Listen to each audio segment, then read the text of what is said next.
पण त्यांना 1 रुपयाचा निधी दिला जात नाही। त्याच्यामुळे एक महत्त्वाची बातमी आहे। बोंधू अशोक खरात यानं अटकेच्या 3 दिवस आधी शिर्डीतील एका नामांकित हॉटेलमध्ये राज्यातील 3 मोठ्या प्रशासकीय अधिकाऱ्यांसोबत बैठक घेतली होती असं समोर आलंय आणि या माहितीने खळबळ उडालेली आहे। विनोद नामक व्यक्तीनं या बैठकीचं नियोजन केलं होतं। यातील एक अधिकारी हा मुंबई विभागातील असल्याचं आणि त्याचे अशोक खरात याच्याशी आर्थिक व्यवहार असल्याची माहिती सूत्रांनी दिली आहे। त्यामुळे एसआयटी चौकशीत या अधिकाऱ्यांचा भांडाफोड होणार का हे बघणं महत्त्वाचं आहे। आमचे प्रतिनिधी हरीश दिमोटे यांच्याशी बोलूया। हरीश, ही मोठी बातमी समोर येते खरात संदर्भातली।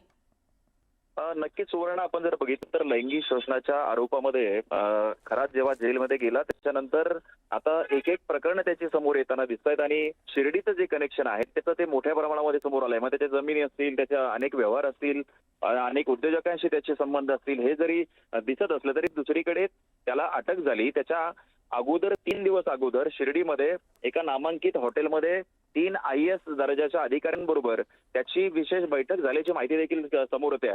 एका नामांकित हॉटेलमध्ये हे तिन्ही अधिकारी मुक्कामी होते। त्यानंतर दुसऱ्या दिवशी अशोक खरात आणि त्यांची बैठक त्या ठिकाणी पार पडली। मग ही बैठक नेमकी कशासाठी होती, त्यातनं त्यांना काय साध्य करायचं होतं? कारण आपण जर बघितलं तर 18 फेब्रुवारीला शिर्डीमध्ये एक गुन्हा दाखल झालेला होता। त्यामुळे अशोक खरात याला एक कुणकुण लागलेली होती, आपल्यावरती कारवाई होणार। त्यामुळे या कारवाईतून वाचण्यासाठी काही अधिकाऱ्यांशी त्याचं चर्चा झाली का किंवा इतर काही गोष्टींसाठी चर्चा झाली, हे देखील पाहणं महत्त्वाचं ठरणार आहे। दुसरीकडे यामध्ये एक मुंबईतील अधिकारी असल्याचं कळतंय। त्यामुळे हे अधिकारी कोण याची देखील आता एसआयटीने चौकशी करायला हवी, जेणेकरून जे अधिकारी या खरातला मिळालेले होते त्यांचा देखील चेहरा उघडा पडेल। नक्की हरीश, धन्यवाद आपण माहिती दिली त्याबद्दल। खरात